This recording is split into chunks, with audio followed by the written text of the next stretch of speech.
j'en viens au dossier du financement de notre modèle social avec ce débat désormais sur la TVA sociale. Est-ce que ça permettrait ou pas de financer notre modèle pour libérer du salaire net et faire en sorte que le travail plus? Cette question pour vous, je suis sûre que vous avez la réponse, c'est que est-ce qu'à un moment donné, on peut gagner plus individuellement en ayant un net plus élevé, mais on paye plus de TVA? Est-ce qu'on y gagne en tant qu'individu? Alors, c'est une idée intéressante, mais c'est un intérêt limité. Je m'explique. C'est vrai qu'on a des prélèvements élevés sur le travail et on pourrait se dire que on pourrait remplacer, c'est le but de la TVA sociale, remplacer des cotisations sociales patronales par de la TVA. Ça, du point de vue institutionnel, ça serait assez logique parce que on a aujourd'hui des prestations d'assurance maladie, par exemple, ou des prestations familiales qui ne sont plus, qui sont universelles maintenant, alors qu'autrefois elles étaient liées à l'activité, aux cotisations sociales, donc elles pourraient très bien être financées par l'impôt. Ça serait logique, ça c'est assez logique. Économiquement, si vous remplacez des cotisations patronales par de la TVA, vous baissez en fait les coûts de production des entreprises, puisqu'il y a moins de cotisations patronales. Vous faites payer les importations, parce que les importations payent la TVA, et les exportations sont exonérées de TVA. Donc économiquement, c'est la même chose qu'une dévaluation. En fait, on parlait de dévaluation tout à l'heure. Les économistes parlent d'ailleurs de dévaluation interne ou de dévaluation fiscale.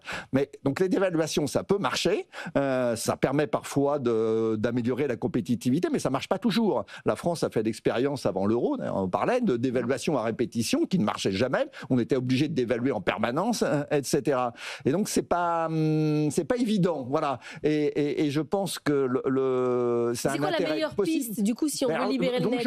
Je pense que aujourd'hui, l'urgence, elle n'est pas là. Aujourd'hui, l'urgence, elle est qu'on a un déficit de la sécurité sociale qui est d'une vingtaine de milliards d'euros. L'urgence, c'est de réduire ce déficit et plus généralement de réduire un déficit public qui, lui, est de l'ordre de 170 milliards d'euros. On en revient toujours là.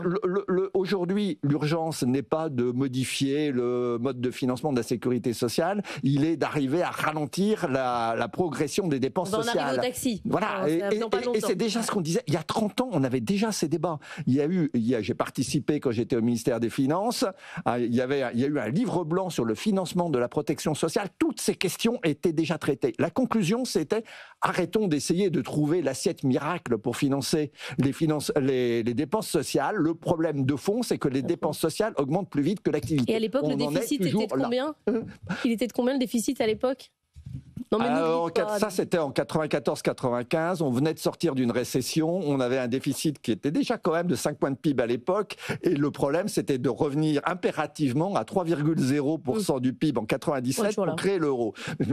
Mais voilà, le problème était à peu près le même. Stéphanie. Alors, on parle souvent, on appelle la TVA, on dit que c'est un impôt à $1. Pour autant, je suis pas sûre que ce soit réellement un $, vu la période qu'on a connue, avec un fort niveau d'inflation. Pendant des années, les Français s'étaient déshabitués en fait à des hausses de prix.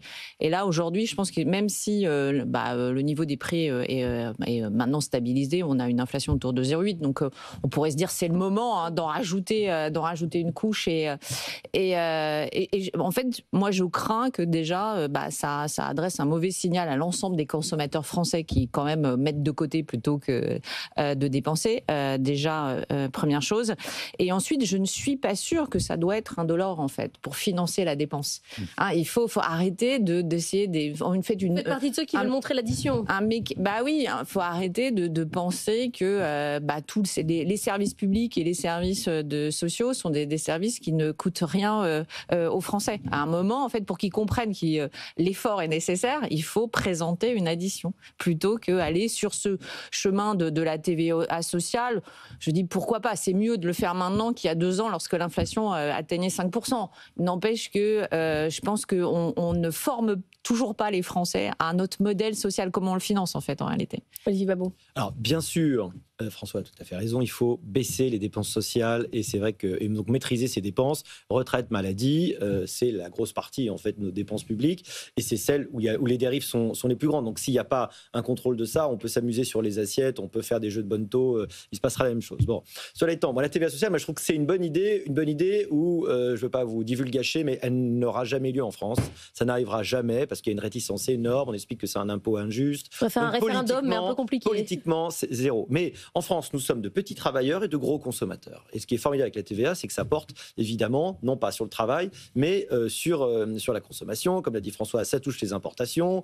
D'ailleurs, c'est même ce que Trump reproche à la TVA, c'est qu'il trouve que c'est un truc qui... Il le met dans les droits de douane, d'ailleurs, pour lui, c'est les droits de douane, ce qui n'est pas totalement absurde, sauf que les entreprises les payent aussi, enfin, les consommateurs les payent aussi, consommateurs locaux les payent aussi. Enfin bon, il y a une question d'interprétation, mais c'est pas totalement absurde.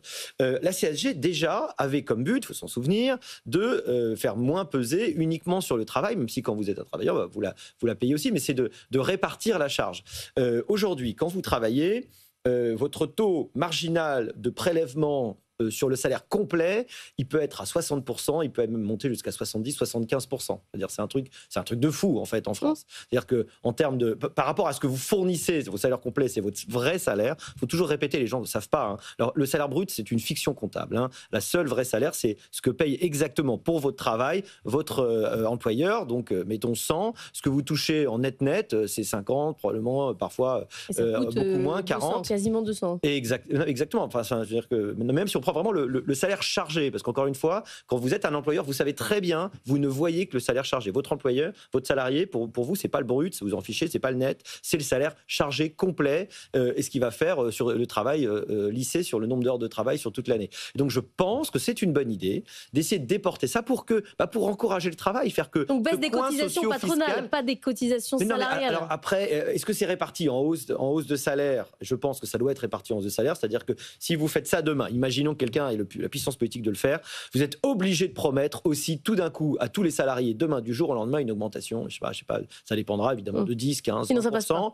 Voilà, sinon c'est difficile. Ça peut être réparti avec aussi des baisses du coût du travail, mais je crois que plus important que la baisse du coût du travail, c'est l'augmentation du net dans la poche pour le consommateur. C'est normal que le travail paye plus que ce qui est autre chose que le travail. Alors malheureusement, là encore, ça veut dire qu'il y aura des gens qui ne seront pas très contents.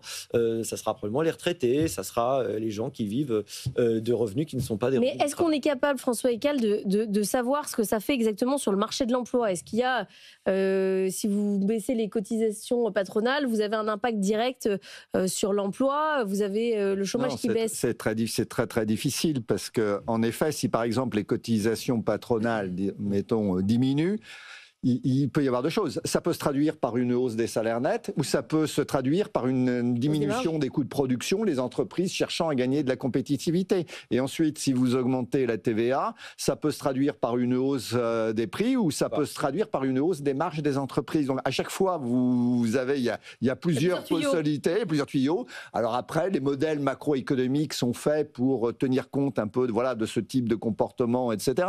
Bon, ça montre que oui, ça peut permettre de gagner un certain nombre d'emplois. Oui, ça a des effets, ça peut, à condition que la hausse des prix qui va résulter de la hausse de TVA ne soit pas répercutée elle-même sur les salaires, pas totalement en tout cas, etc. Voilà. Donc il y a un moment quand même où il faut que quelqu'un paye. En tout cas, toujours que quelqu'un paye les dépenses sociales. Il n'y a rien d'indolore, ça n'existe pas. Oui, donc ça peut, on peut montrer que ça a quelques effets bénéfiques, mais je crains, comme en effet c'est considéré comme un impôt à juste et pas totalement tort, parce qu'en effet ça pèse d'autant plus que votre taux d'épargne est faible, donc ça pèse plus sur les ménages modestes. Donc on risque d'utiliser un capital politique très important pour faire passer cette réforme. D'ailleurs, on n'y arrivera peut-être pas, en effet, alors qu'il y a des sujets plus urgents, le déficit public. Oui, et surtout, les rémunérations autour du SMIC ont connu quand même à travers ces années des vastes allègements de charges sociales. Donc ça ne va pas aider, en tout cas, les emplois autour du SMIC. Et donc, je ne suis pas sûre que ça puisse être une mesure populaire, puisque ces gens-là vont se retrouver à avoir une consommation avec des prix plus élevés et ne rien voir sur leur fiche d'impôt.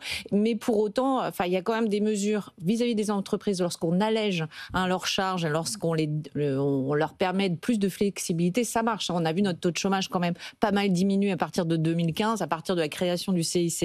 Enfin, il ne se passe pas rien lorsqu'il y a des réformes qui visent à baisser les charges. On en vient au